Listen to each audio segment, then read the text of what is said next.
칼을 들어 세상을 내리치다. 양생주. 양생은 오늘날 건강을 의미하는 말로 사용되곤 합니다.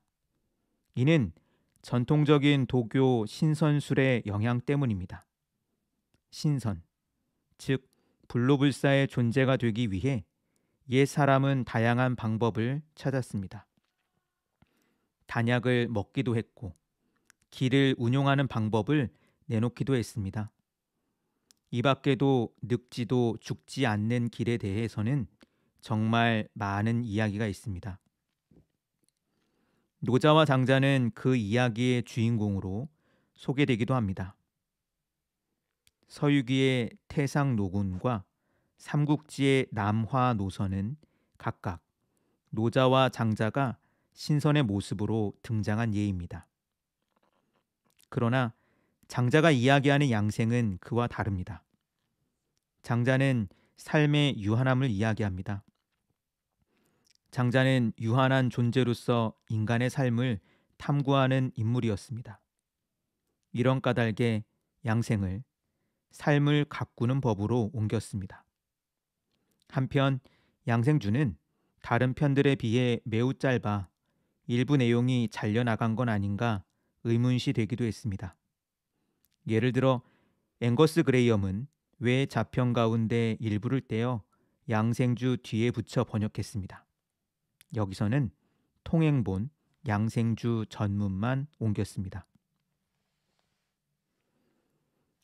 우리 삶에는 끝이 있기 마련이나 삶에는 끝이 없어.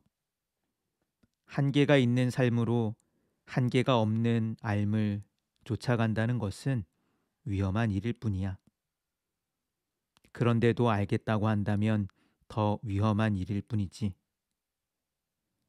선을 행하더라도 명성을 얻지는 말며 악을 행하더라도 형벌을 받지는 말자.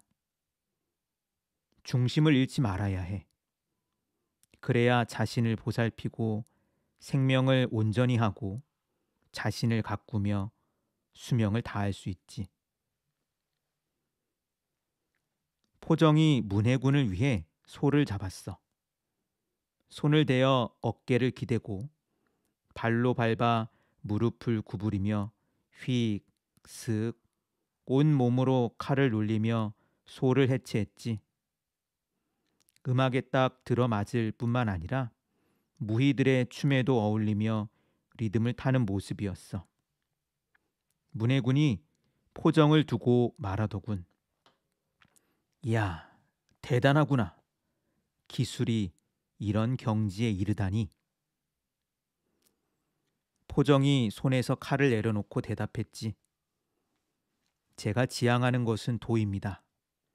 기술보다 더 빼어난 것입죠. 제가 처음 소를 잡았을 때는 소밖에 보이지 않았습니다요. 3년이 지나자 소를 부분 떼어볼 수 있었습니다. 방금 전에는 감으로 소를 대했습니다. 눈으로 보는 게 아닙죠. 굳이 눈으로 보지 않지만 감으로 알아챕니다. 하늘의 이치를 따르는 것이지요. 큰 틈에 칼을 집어넣어 결을 따라 움직입니다. 그렇게 결을 따라 움직이면 근육이나 힘줄을 상하지 않습니다. 커다란 뼈는 말할 것도 없습죠. 훌륭한 백정도 해마다 칼을 바꿉니다. 살을 가르기 때문입니다. 평범한 백정은 달마다 칼을 바꿔야 하죠. 뼈를 자르기 때문입니다.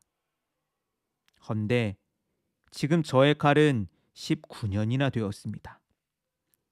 수천 마리 소를 잡았지만 방금 숫돌에 갈아낸 듯 날카롭습죠. 벌어진 틈에 두께가 없는 칼을 집어넣습니다.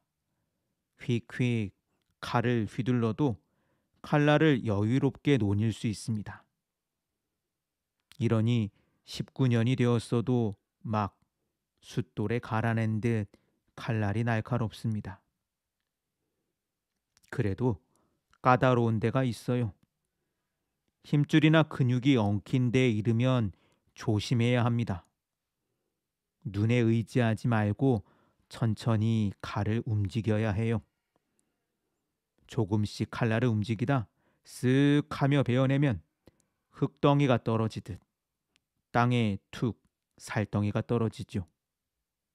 그러면 칼을 들고 흠족한 마음으로 주변을 돌아보곤 합니다. 이윽고 칼날을 씻어 잘 보관해 두죠. 문해군이 말했다.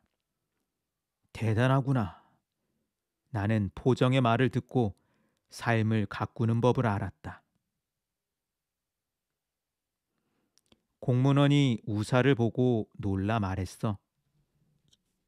이 어찌된 일인가? 어쩌다 외발이가 되었는가? 어쩔 수 없이 벌어진 일인가? 아니면 너 탓인가? 어쩔 수 없이 벌어진 일이지 내 탓이 아니야. 하늘이 나에게 이렇게 외발이의 삶을 주었네. 사람의 모습을 보면 모두 두 발이 있지 않은가? 그러니 어쩔 수 없이 벌어진 일, 하늘이 한 일이라는 것을 알 수 있지. 내 탓이 아니네. 숲속의 꿩은 10걸음을 가야 한 번 모이를 쪼아 먹고 100걸음을 가야 한 번 목을 축이지. 그러면서도 새장에 들어가기를 바라지는 않아. 몸이 건강하더라도 좋지 않은 거야. 나도 불편해 보이는 이 몸으로 기꺼이 살고 있네. 노담이 죽었지. 진일이 조문하러 가서는 3번 소리를 내고는 나왔어. 제자가 말했어.